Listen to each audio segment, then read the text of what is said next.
الحمد لله نحمده ونستعينه ونستغفره ونؤمن به ونتوكل عليه ونعوذ بالله من شرور أنفسنا ومن سيئات أعمالنا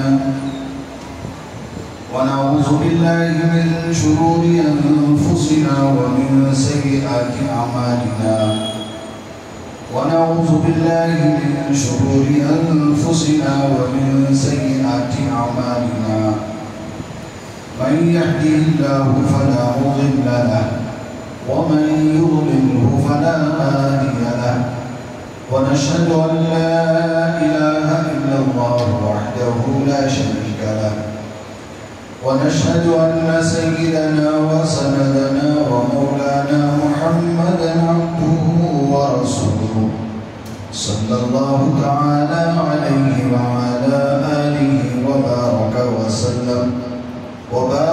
وسلم تسليما كثيرا كثيرا أما بعد فقد قال الله تبارك وتعالى في القرآن المجيد أعوذ بالله من الشيطان الرجيم بسم الله الرحمن الرحيم لن تنالوا البر حتى تنفقوا مما تحبون صدق الله مولانا العظيم وصدق رسوله النبي الكريم ونحن على ذلك من الشاهدين والشاكرين والحمد لله رب العالمين.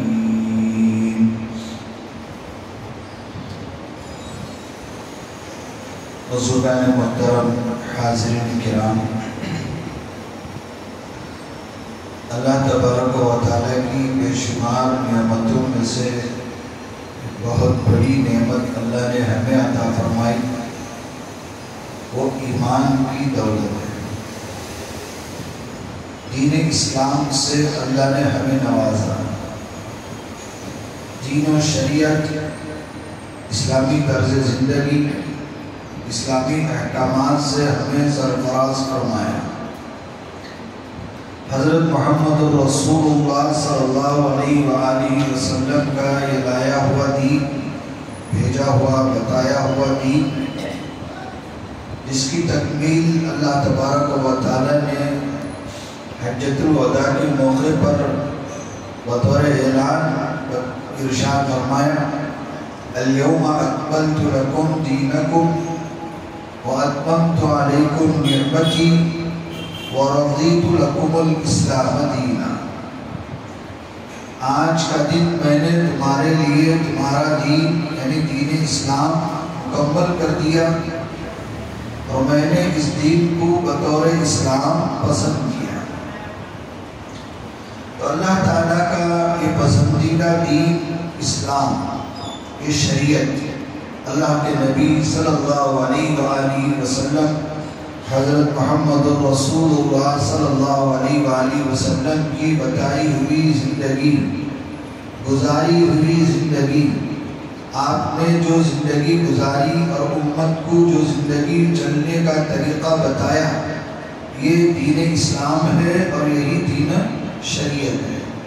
اسی کو شریعت کہتے ہیں۔ آپ نے کھانے پینے سے لے کر پہننے اوڑھنے تک، سونے اٹھنے سے لے کر مل بیٹھنے تک، معاملات، معاشرات، شادی بیاہ، لین دین، خوشی و غم میں ہونے والی تقریب، ہر چیز پر، زندگی کے ہر گوشے پر، زندگی کے ہر معاملے پر آپ نے وہ اسلامی طرز، وہ اسلامی طریقہ، وہ سلیقہ امت کو بتایا اور سکھلایا اور اسی پر چلنے کی تلقین فرمائی۔ اللہ کے نبی صلی اللہ علیہ وآلہ وسلم نے اسی حجۃ الوداع کے موقع پر آپ نے ارشاد فرمایا، میں تمہارے درمیان دو چیزیں چھوڑ کر جا رہا ہوں، ان دو چیزوں کو مضبوطی سے پکڑ لو، تھام لو، داڑھوں سے اس کو سنبھال لو۔ وہ دو چیزیں ہیں، ایک اللہ کی کتاب ہے اور ایک نبی کی سنت ہے۔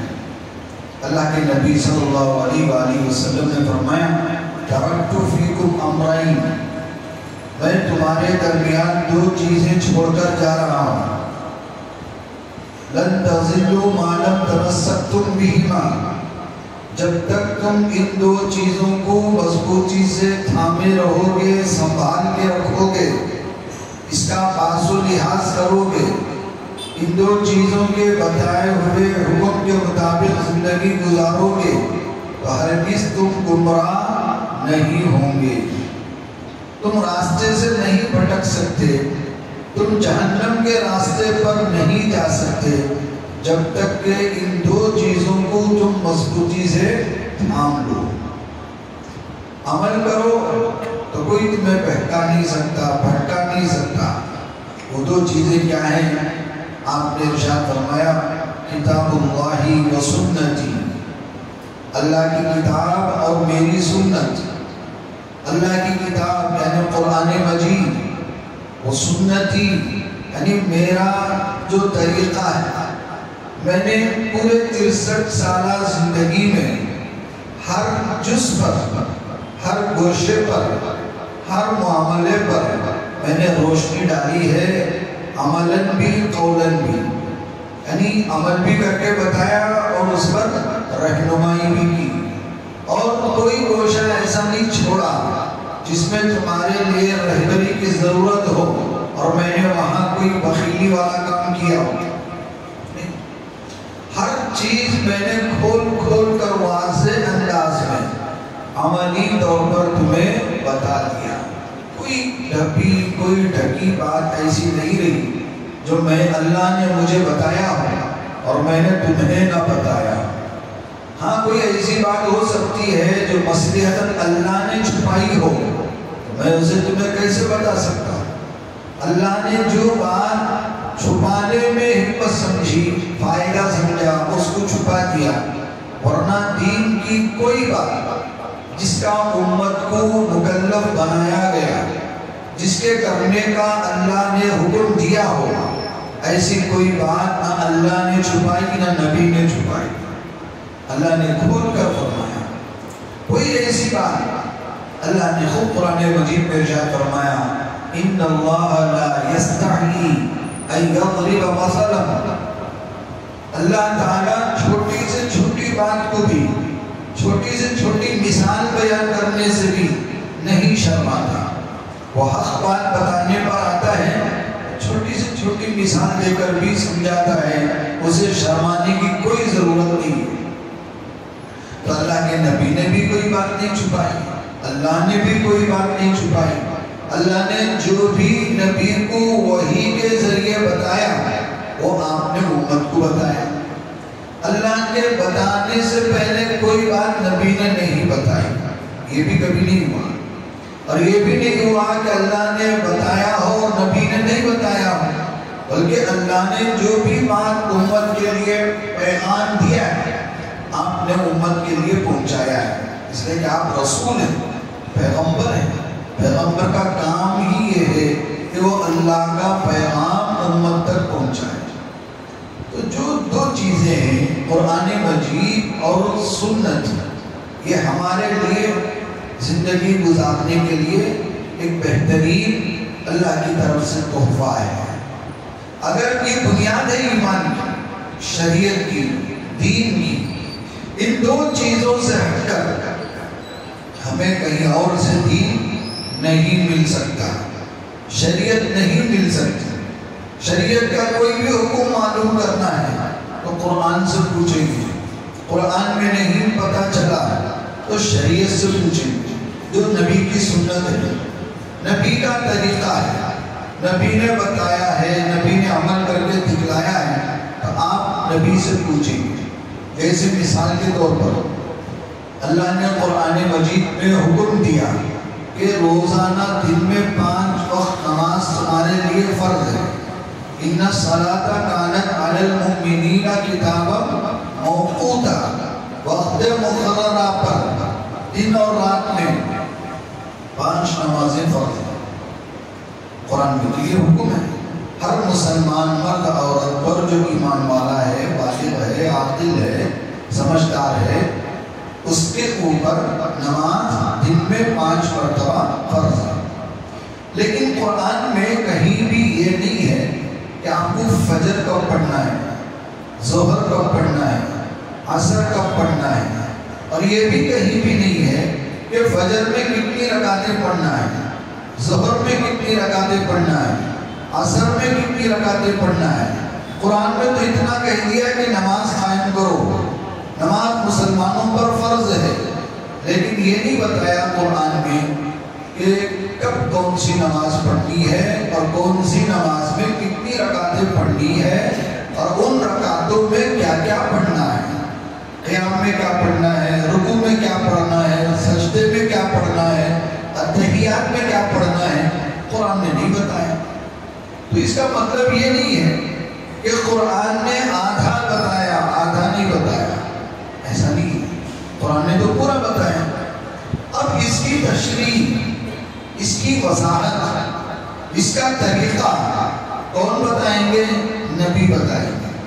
تو حضرت محمد رسول اللہ صلی اللہ علیہ وآلہ وسلم نے 5 نمازوں کا وقت بتایا، 5 نمازوں کی رکعتیں بتائیں، اور ان نمازوں میں کیا کیا پڑھنا ہے سب پڑھ کے بتایا۔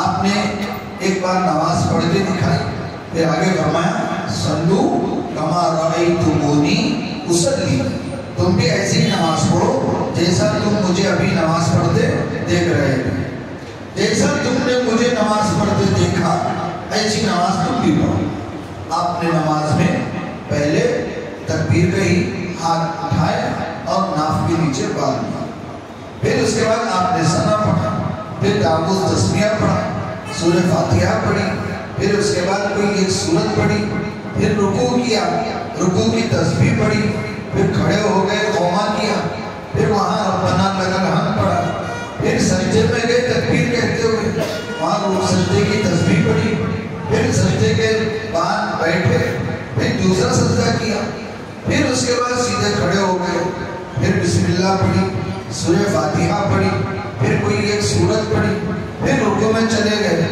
پھر دوسری رکعت ویسے ہی پورا کیا، پھر اس کے بعد اٹھ کر بیٹھ گئے، اتحیات کیا، پھر آپ نے اتحیات پڑھی، درود ابراہیم پڑھی، پھر اس کے بعد دعائے معصورہ پڑھی، پھر دو طرف سلام پھیرا، پھر اس کے بعد آپ نے یہ دعا پڑھی اللہم انت السلام ومنک السلام لا یرجع الیک لا یرجع السلام، یہ ساری دعا آپ کی جو یاد نبی نے بتائی وہ دعا پڑھی آپ نے۔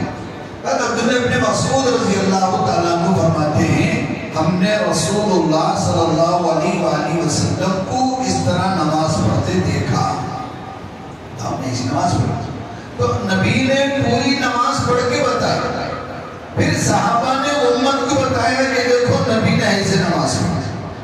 عبداللہ ابن مسعود رضی اللہ تعالیٰ عنہ پوری نماز پڑھ کے بتائی اور بتایا ہم نے نبی کو ایسی نماز پڑھتے دیکھا ہے۔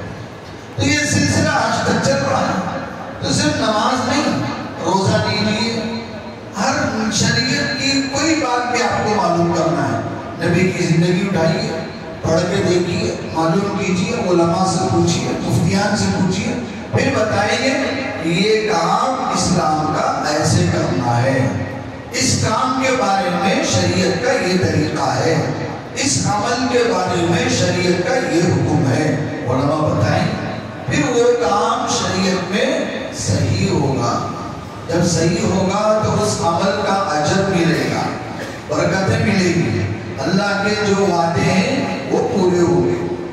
یہ ہے دین اسلام، یہ ہے دین شریعت۔ ہر مسلمان کو اس کا مکلف بنایا کہ تم زندگی گزار رہے ہو تو دین اور شریعت کے مطابق زندگی گزارو، تبھی تم سیدھے راستے میں رہو گے۔ کبھی بھی یہ مت دیکھنا کہ دنیا کہاں جا رہی ہے، کبھی بھی یہ مت دیکھنا کہ زمانہ کدھر جا رہا ہے، کبھی بھی یہ مت دیکھنا کہ آج کے بازار کا کیا ماحول ہے، کبھی بھی یہ مت دیکھنا کہ آج کا کیا سچویشن ہے، آج کی کیا حالت ہے، یہ مت دیکھنا۔ میری زندگی کا سوال مجھے شریعت سے ہے، میں مسلمان، میں صرف تاجر نہیں ہوں، میں صرف بزنس مین نہیں ہوں، میں صرف بازار کا ایک آدمی نہیں ہوں، میں گھر کا ایک فرد نہیں ہوں، میں سب کچھ ہوتے ہوئے مسلمان ہوں۔ ایک مسلمان ہونے کے ناطے پہلا سوال یہ ہونا چاہیے کہ میں آج زندگی کیسے گزاروں؟ شریعت کے مطابق، دین کے مطابق، حضرت محمد رسول اللہ صلی اللہ علیہ وآلہ وسلم نے جو زندگی بتائی اس کے مطابق زندگی گزارنا یہ مسلمان کا کام ہے، مسلمان کا فرض ہے۔ آج تک زمانے کے بدلنے سے نماز نہیں بدلی، زمانے کے بدلنے سے زکوٰۃ کا حکم نہیں بدلا، زمانے کے بدلنے سے روزے کا حکم نہیں بدلا، زمانے کے بدلنے سے حج کا حکم نہیں بدلا۔ تو شریعت کی کوئی بات بھی نہیں بدلی، جس طرح نماز نہیں بدلی، روزہ نہیں بدلا، تو شریعت کا کوئی عمل زمانے کے بدلنے سے، زمانے کے ترقی ہو جانے سے کوئی عمل نہیں بدلے گا۔ وہی عمل رہے گا جو نبی نے بتایا۔ جھوٹ رہے گا، جھوٹ کبھی جائز نہیں ہوگا، دھوکہ رہے گا، دھوکہ کبھی جائز نہیں ہوگا۔ جو حلال ہے وہ حلال رہے گا، جو حرام ہے وہ حرام رہے گا۔ زمانے کے بدلنے سے کوئی حلال حرام نہیں ہو جاتا، اور زمانے کے بدلنے سے کوئی حرام حلال نہیں ہو جاتا۔ شریعت کے اندر کوئی تبدیلی نہیں ہوگی۔ اللہ نے خود فرما دیا لا تبدیل لخلق اللہ، یہ اللہ کی خلقت ہے، یہ اللہ کی بنائی ہوئی ہے، اللہ کے خلقت میں کوئی تبدیلی نہیں ہوگی۔ اللہ نے جو شریعت دے دی، جو اسلام دے دیا، قیامت تک اس پر مہر لگ گئی، اب نہیں بدلے گا۔ حکومتیں بدلیں گی، کرسیاں بدلیں گی، سیاست بدلے گی، دنیا ہزار بدلے گی، لیکن ہماری شریعت نہیں بدلے گی، ہمارا اسلام نہیں بدلے گا۔ یہ جو بھی کرسیوں پر آئے یہ چند سالوں کے مہمان ہیں، یہ چند سالوں کے کرایہ دار ہیں، ان کے بدلنے سے ہماری شریعت نہیں بدلے گی۔ ہمارے ملک میں آج تقریباً 20 کروڑ سے زیادہ مسلمان ہیں، اور یہ مسلمان تقریباً 1500 سال سے اسلام پر چل رہے ہیں۔ 1500 سال تک جو شریعت ہے وہی شریعت رہے گی۔ یہ نہیں کہ حکومت بدل گئی ہے شریعت بھی بدلے گی، ہرگز کبھی بھی نہیں ہوگا۔ مسلمان حکومتوں کے ہر ظلم کو برداشت کرے گا، لیکن مسلمان شریعت میں تبدیلی برداشت نہیں کرے گا۔ شریعت میں کوئی ترمیم ہو جائے، شریعت میں کوئی تحریف ہو جائے، شریعت میں کوئی زیادتی یا کمی ہو جائے، مسلمان خاموش نہیں بیٹھے گا۔ سیاست کا کھیل کھیلنا ہے تو سیاست کی دنیا میں کھیل لو، یہ تمہارا ہنر ہے، یہ تمہارا فن ہے، جو کہنا ہے کہہ لو، کبھی 15 لاکھ بول لو، کبھی 5 لاکھ بول لو، یہ تمہارے ہاتھ کا تماشا ہے، کھلونا ہے، دکھاؤ، لیکن ہماری شریعت سے مت کھیلو۔ مسلمان خاموش نہیں بیٹھے گا۔ تمہارے سیاست کے میدان میں کسی کو کچھ کہنا ہے کہہ دو، کسی کو برا کہنا ہے کہہ دو، کسی کو گالی دینا ہے دے دو، یہ تمہارا کھیل ہے، یہ تمہارا فن ہے، یہ تمہاری مجبوری ہے، لیکن سیاست کی کرسی کا استعمال کر کے ہمارے نبی کو گالی دو گے، ہمارے نبی کو برا کہو گے، مسلمان خاموش نہیں بیٹھے گا، مسلمان چپ نہیں بیٹھے گا۔ اب مسلمان کو تم بیدار کر رہے ہو۔ مسلمان سویا ہوا شیر ہے، جب جاگ جائے گا تمہاری خیر نہیں رہے گی، تمہاری سلامتی اسی میں ہے کہ تم شریعت سے مت کھیلو، نبی کی شان میں چھیڑ چھاڑ مت کرو۔ لیکن آج ہو رہا ہے اس ملک میں، ہر کوئی یہ ہاتھ میں کیا مائک ملا بولنا شروع کر دیا، ہاتھ میں دین پیچھے سے تھوڑا سہارا مل گیا، تھکیا مل گیا کسی کا تو بولنا شروع کر دیا، کسی کو کرسی مل گئی تو بولنا شروع کر دیا۔ بس کہنے کے لیے زبان ہے، بولنے کے لیے ہمت تو ہے نہیں، لیکن پیچھے کا سہارا ہے، کسی کے سہارے کے بل پر کھڑے ہو کے کچھ بول دیتے ہیں۔ لیکن مسلمان اس ملک میں ہر چیز برداشت کر سکتا ہے، لیکن یہ دو باتیں برداشت نہیں کرے گا۔ ایک نبی کی شان میں کوئی گستاخی کرے، ایک شریعت میں کوئی کھلواڑ کرے، کوئی پسند نہیں، کوئی برداشت نہیں کرے گا۔ تو اس کے لیے مسلمانوں نے شروع زمانے سے ہی الحمدللہ حکومت کے خلاف بھی ہو یا کسی فرد کے خلاف ہو یا کسی سوسائٹی کے خلاف ہو یا کسی ایک جماعت کے خلاف ہو، جس نے بھی نبی کے خلاف، شریعت کے خلاف کچھ بولنے کا ارادہ کیا، کچھ کرنے کا ارادہ کیا، تو مسلمان ماشاءاللہ ایک ہو گئے، متحد ہو گئے، اس کے خلاف آواز اٹھائی، اس کے خلاف انہوں نے کام کیا۔ جس کی زبان تھی اس نے زبان سے کام کیا، جس کا قلم تھا اس نے قلم سے کام کیا، کسی نے تقریر سے کام کیا، کسی نے مضمون نگاری سے، تحریر سے کام کیا، جس کی جو صلاحیت تھی اس نے اس کے دفاع میں کام کیا۔ تو یہ کوئی نئی بات نہیں ہے، تقریباً ہندوستان جب سے آزاد ہوا ہے اس کے بعد سے ہی ہمارے شریعتوں پر نشانہ لگایا گیا ہے، شریعتوں پر حملے کیے گئے ہیں۔ کئی مسائل ایسے آئے ہیں جو برابر واضح طور پر شریعت کے خلاف ہونے کے باوجود ان حکومتوں نے ان معاملات کو قانونی درجہ دینے کی کوشش کی۔ یہ بات یاد رکھو، جب کوئی چیز قانونی حیثیت اختیار کر لیتی ہے تو وہ بعد میں یہ حکومت کورٹ کے ذریعے سے اس چیز کو زبردستی نافذ کر سکتی ہے۔ یہ بات ہمیشہ یاد رکھنا، جب کوئی بات، کوئی معاملہ قانونی درجہ اختیار کر لیتا ہے اب یہ حکومت اپنے بلبوتے پر نہیں کر سکتی تو وہ کورٹ کا سہارا لیتی ہے، ہائی کورٹ کا سہارا، سپریم کورٹ کا سہارا لیتی ہے، اور اس کورٹ کے بلبوتے پر امت کو مجبور کرتی ہے اس کو اپنانے پر، اس کو ماننے پر مجبور کرتی ہے۔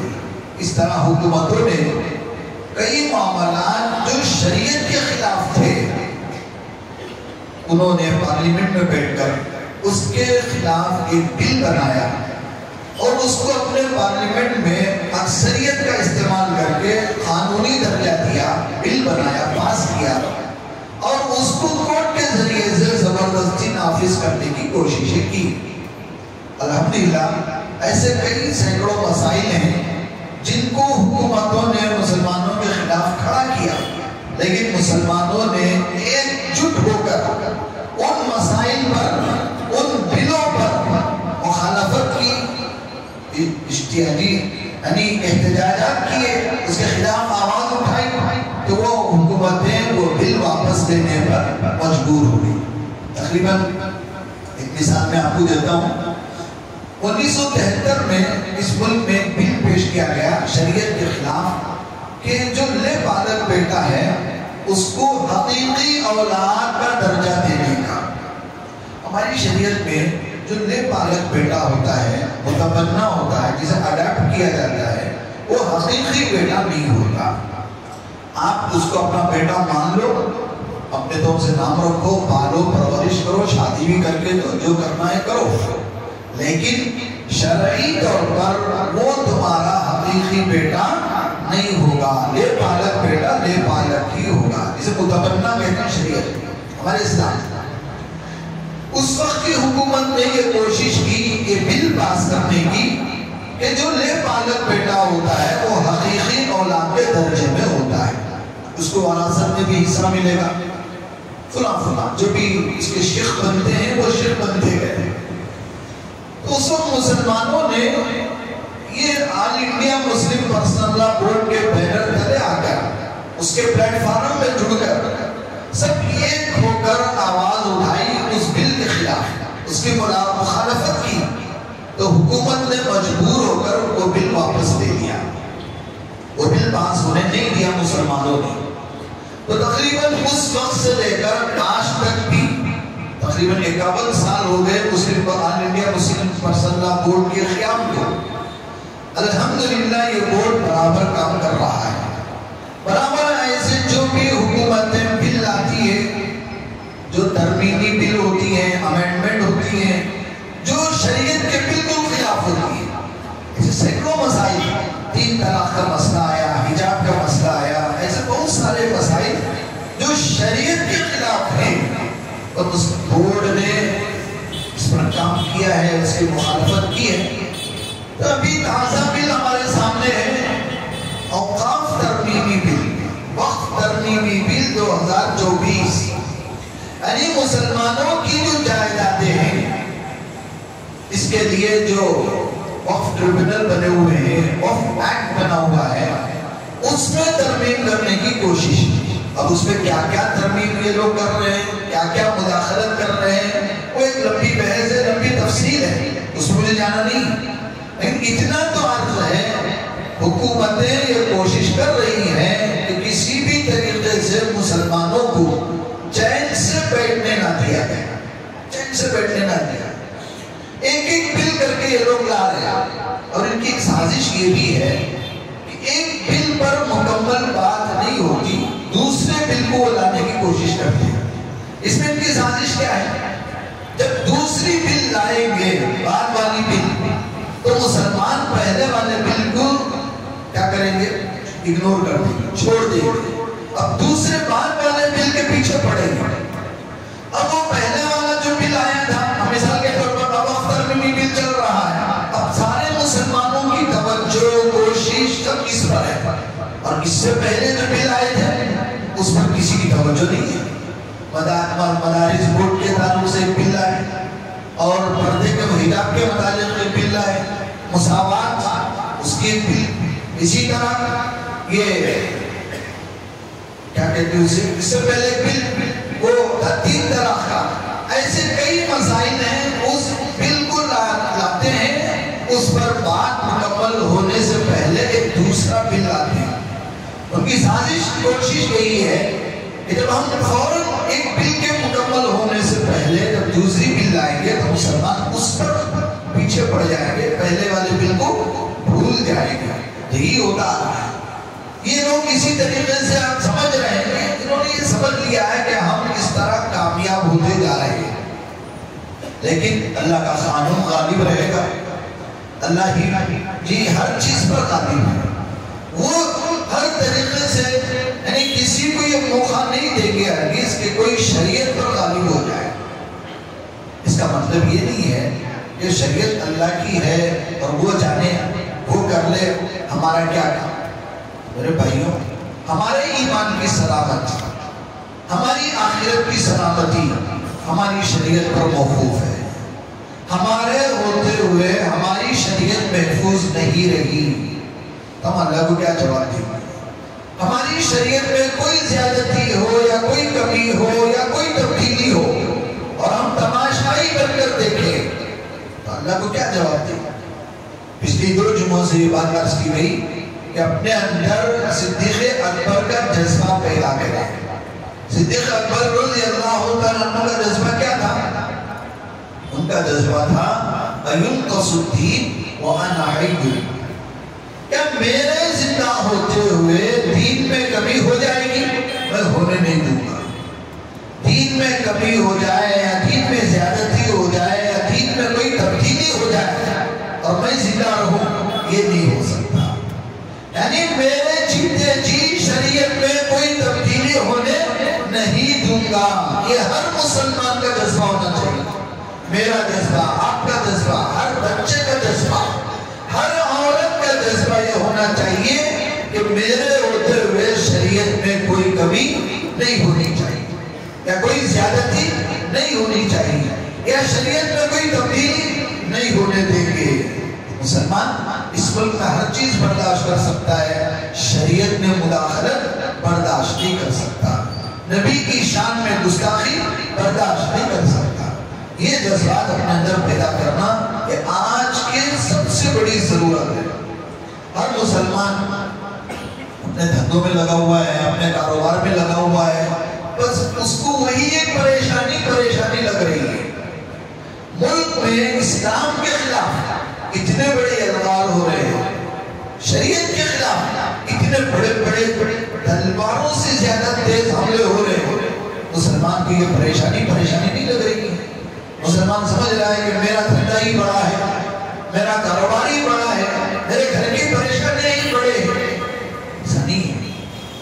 جب تک ہم شریعت کی حفاظت میں لگے رہیں گے تو سمجھو ہم اللہ کے کام میں لگے ہوئے ہیں. اللہ کے کام میں جب کوئی بندہ اللہ کے کام میں لگا ہوا ہوتا ہے اللہ کا وعدہ ہے کہ میں اس کے کام میں لگا رہتا ہوں. کوئی بندہ میرے کام میں لگا ہوا ہے, میری شریعت کی حفاظت میں لگا ہوا ہے, تو میں اس کے گھر کی حفاظت میں لگا رہتا ہوں, میں اس کے کاروبار کی حفاظت میں لگا رہتا ہوں. یہ آسان نسخہ ہے, آسان نسخہ کہ میں چاہتا ہوں کہ میرے کاروبار کی ترقی ہو. آپ کوشش کرو شریعت میں جی شریعت کی بقا ہو, میرے ہوتے ہوئے شریعت میں کوئی کمی نہ ہو, شریعت کی حفاظت. میں چاہتا ہوں کہ میرے کاروبار کی حفاظت ہو, میرے گھر کی حفاظت ہو, میرے جائیداد کی حفاظت ہو. آپ شریعت کی حفاظت میں لگ جاؤ, دین کی حفاظت میں لگ جاؤ. میرے مثال کے مطابق میں جتنی کوشش کر سکتا ہوں کوشش کریں کہ شریعت میں کوئی حملہ نہ کرے, شریعت کے خلاف کوئی زبان نہ کھولے, شریعت کے خلاف کوئی بل نہ آئے. تو اللہ کا وعدہ ہے کہ جب تک بندہ میرے اس کام میں لگا رہتا ہے میں اس کے کام میں لگا رہتا ہے, میں اس کے کام میں. آپ کاروبار کی قربانی دو, آپ وقت کی قربانی دو, آپ اللہ کے دین میں لگ جاؤ, دین کے کام میں لگ جاؤ, شریعت کی حفاظت کے لیے کھڑے ہو جاؤ. اللہ کی عطا ہے, اللہ کی مہربانی ہے کہ ہمارے اس ملک میں مسلمانوں کے لیے سب سے بڑی قیادت ہے آل انڈیا مسلم پرسنل لا بورڈ. آپ دیگر ملکوں میں چلے جاؤ, پڑوس ملک میں چلے جاؤ, وہاں کوئی لا مسلم پرسنل لا بورڈ کوئی نہیں ہے.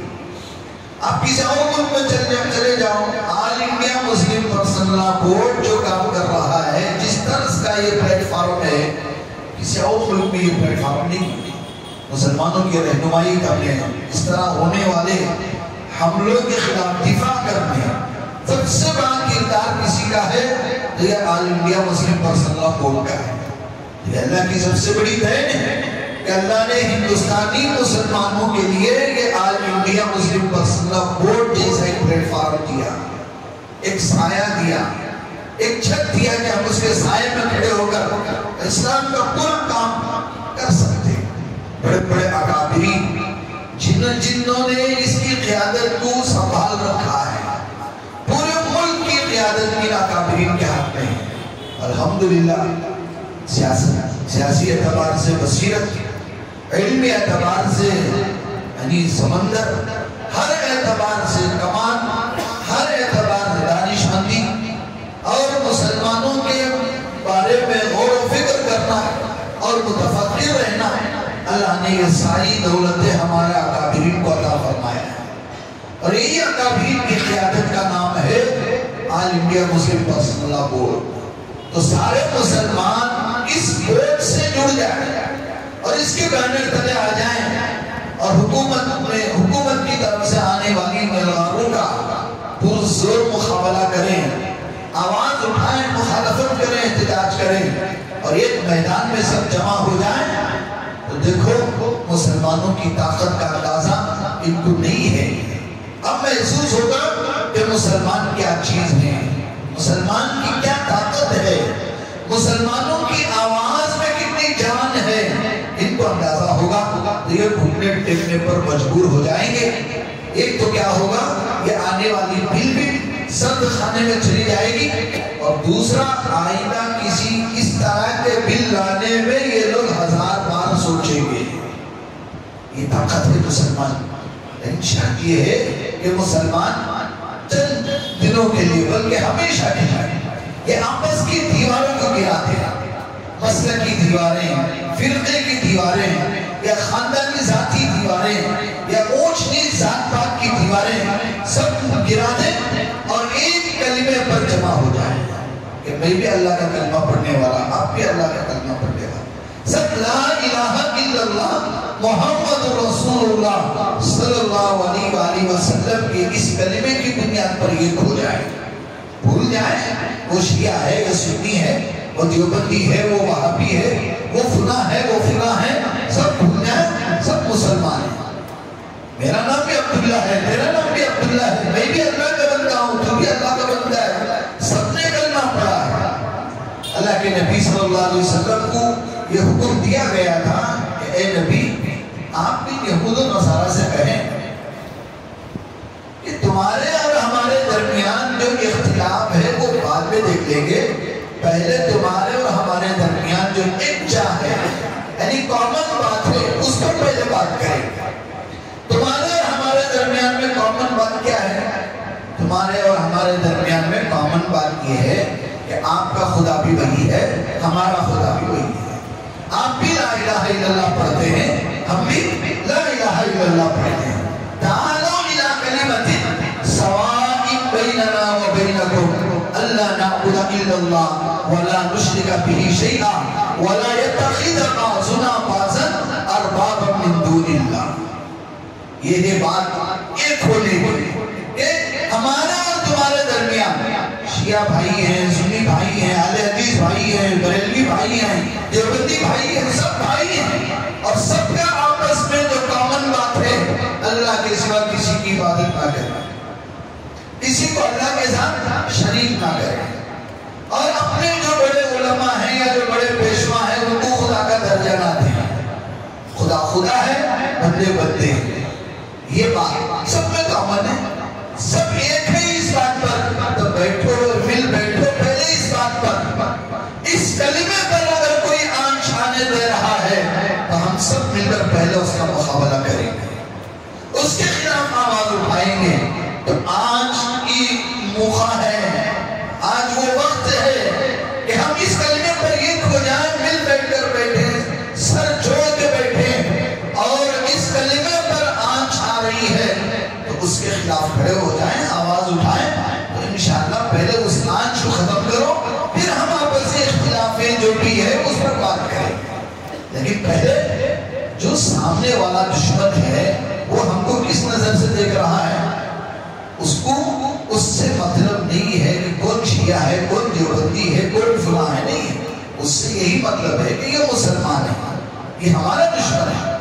تو پہلے مسلمان اسلام کے پلیٹ فارم پر ایک ہو جائیں، ان آنے والے آنکھوں کا مقابلہ کریں، پھر اس کے بعد ہم اپنی بات پر بیٹھ کر بحث کریں۔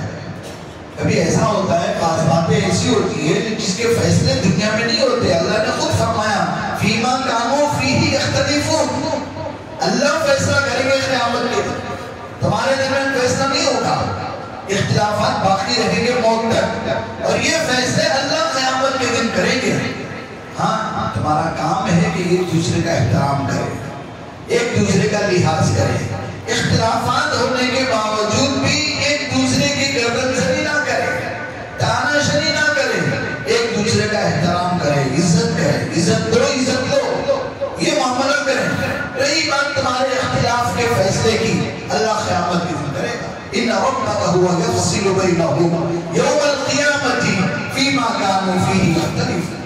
تو آج ضرورت ہے ان اختلافات کی دیواروں کو تھوڑی دیر کے لیے ہٹانے کی، اور سب کو اعلاء کلمت اللہ کے بنیاد پر ایک ہونے کی۔ سب ایک ہو جائیں تو انشاءاللہ یہ آوازیں دب جائیں گی۔ اس طرح کے مل لانے کا تو کیا 1000 بار سوچنے پر مجبور ہو جائیں گے کہ یہ مل لانا ہے یا نہیں لانا ہے۔ تو یہ سب سے بڑی طاقت آج مسلمانوں کی ہے، ضرورت ہے اس میں۔ تو گزارش یہ آپ حضرات سے کہ سب سے پہلے ہم ہماری شریعت کا پاس و لحاظ کریں، ہم شریعت کے خلاف کوئی کام نہ کریں۔ ہوتا کیا ہے، خود مسلمان شریعت کے بعض کاموں میں چور دروازے نکالنے کی کوشش کرتا ہے، جو حرام ہے وہ حرام ہے، اسے بچنا ضروری ہے، لیکن خود مسلمان چور دروازے نکالتا ہے، حلال طریقے ڈھونڈنے کی کوشش کرتا ہے۔ اللہ نے فرما دیا نبی پاک صلی اللہ علیہ وسلم نے کہ حلال بھی واضح ہے، حرام بھی واضح ہے، اللہ نے واضح کر دیا۔ واضح ہے کا مطلب کیا ہے؟ واضح ہے کا مطلب ہے وہ طے ہے، جو حلال ہے وہ حلال، جو حرام ہے وہ حرام، اس میں کوئی گنجائش نہیں ہے زندگی برابر۔ لیکن ہم کیا کس پر لگے ہوئے ہیں؟ جو حرام ہے اس کو حلال کرنے میں لگے ہوئے ہیں۔ خاص طور سے جو سودی کاروبار ہے، سودی لین دین ہے، جس معاملے میں بھی سود کا ذرہ برابر بھی شائبہ ہے وہ حرام ہے۔ کسی بھی صورت میں وہ حلال نہیں ہو سکتا۔ تو ہمارے بزنس میں دیکھو، ہمارے کاروبار میں دیکھو، جب کبھی ہم اپنے معاملات میں سود میں داخل ہونا شروع کرتے ہیں، اللہ تبارک و تعالیٰ اس امت کو دو طرح کا عذاب دیتے ہیں۔ دو طرح کا عذاب، ایک عذاب یہ دیتے ہیں کہ اس امت پر قحط سالی نازل کرتے ہیں۔ قحط سالی نازل ہونے کا مطلب یہ ہے، یہ مہنگائی کا بڑھنا بھی دراصل قحط سالی ہی کا ایک نتیجہ ہے۔ جب قحط بڑھتا ہے تو مہنگائی بڑھتی ہے، تو مہنگائی کا بڑھنا یہ بھی قحط، مہنگائی کی یہ جو مار ہے یہ سودی کاروبار کا نتیجہ ہے۔ سودی کاروبار، ہم سمجھتے ہیں کہ سود میں مال بڑھ رہا ہے، مال زیادہ آ رہا ہے، مال زیادہ نہیں آ رہا ہے، بلکہ یہاں مار پڑ رہی ہے مہنگائی کی۔ آپ سمجھ رہے ہیں پیسہ خوب کما رہے ہیں، لیکن کل کے دن 100 روپے میں جو چیز آپ خرید سکتے تھے، آج وہی چیز 200 روپے میں خرید رہے ہیں۔ لگ رہے ہیں 200 روپے آنے کے، لیکن جانے کے نظر نہیں آ رہے۔ یعنی جو چیز 100 روپے میں آپ خرید سکتے تھے وہ آج 200 روپے میں خرید رہے ہیں، خریدنے پر مجبور ہیں۔ یہ مہنگائی کی مار اس لیے ہے کہ ہم نے جو 100 روپے لیے ہیں زائد، وہ حرام طریقے سے لیے ہیں، سودی راستے سے لیے ہیں، تو اللہ پاک اس امت پر مہنگائی کی مار ڈالے گا، مہنگائی کی مار۔ اور دوسرا کیا کریں گے؟ خوف اور بھوک ان کی زندگی میں ڈال دیں گا۔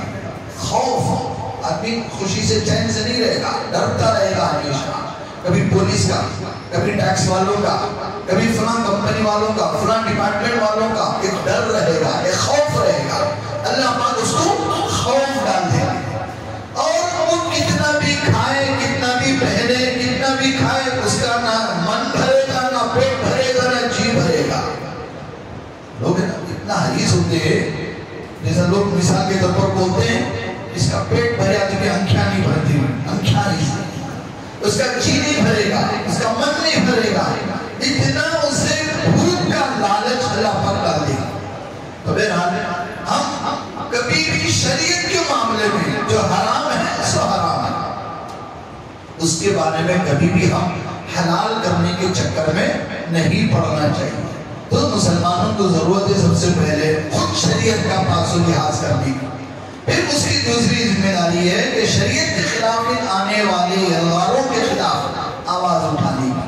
اس کے لیے میں نے عرض کیا بھی کہ اس امت کے لیے، خاص کر ہندوستانی مسلمانوں کے لیے، آل انڈیا مسلم پرسنل لا بورڈ اللہ کی بہت بڑی دین ہے، یہ قیادت ہمارے اوپر ہے، تو اس کے بینر تلے آ جائیں، اس کے پلیٹ فارم میں شامل ہو جائیں، تو اس کے ساتھ مل کر جڑ کر آواز اٹھائیں، تو انشاءاللہ یہ ساری طاقتیں خاموش ہو جائیں گی، یہ سارے بل وہیں کے وہیں درے کے درے رہ جائیں گے۔ دعا بھی ہے کہ اللہ پاک ہم تمام مسلمانوں پوری شریعت پر چلنے کی توفیق عطا فرمائیں، شریعت کے خلاف چلنے سے، جھاڑنے سے تمام مسلمانوں کی حفاظت فرمائیں، اور اس وقت جو موجودہ دور ہے اس میں حکومتیں ہوں یا اور کوئی طاقتیں ہوں جو مسلمانوں کے خلاف اس طرح کچھ نہ کچھ لاتے رہتے ہیں، اللہ پاک ان ادواروں سے شریعت کی، اسلام کی، مسلمانوں کی حفاظت فرمائیں۔ اس کے خلاف تمام مسلمانوں کو ایک جٹ ہو کر کھڑنے کا، جڑ کر آواز اٹھانے کا حوصلہ عطا فرمائیں۔ آخر میں آپ حضرات سے گزارش ہے، نمازوں کے بعد جاتے ہوئے ہماری مسجد کے لیے زیادہ سے زیادہ چندہ دیتے ہوئے جائیں، جھولی میں ڈالتے ہوئے جائیں۔